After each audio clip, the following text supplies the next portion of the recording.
देख्दैन के मैले कुनै कुराहरु सेन्सिटिभ हुन्छ नि त आफ्नो लागि अनि अगाडि आएर उसलाई के गरिदिएर उसले झ्याममा हानिदिन पनि सक्छ अब सो त्यो लेभलको रिस्क छ कि उसको चाहिँ पर्फेक्ट हो तपाईँ त sorry I take my words back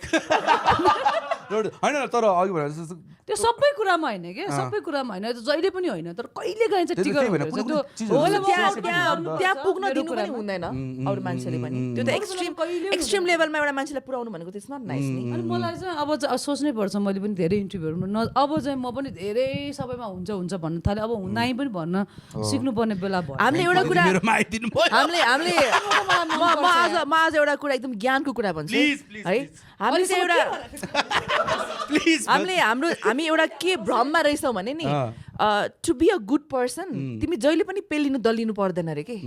you can be a good person and you can still say no त्यो डिफ्रेन्स चाहिँ हामीले सिक्नुपर्ने रहेछ क्या हामी चाहिँ के सोच्छौँ भने राम्रो मान्छे हुनुलाई उसले के भन्ला उसको चित्त दुख्ला त्यो होइन क्या मेन कुरा नि इट्स योर मेन्टल हेल्थ क्या if saying no will keep your mental health good नि म राति सुत्ने बेलामा ला मैले आज यहाँ गएछु मैले यस्तो बोलेछु त्यस्तै हो गुड होइन क्या तिम्रोलाई तर त्यो अभोइड हुन्छ तिमीले नो भन्यो भने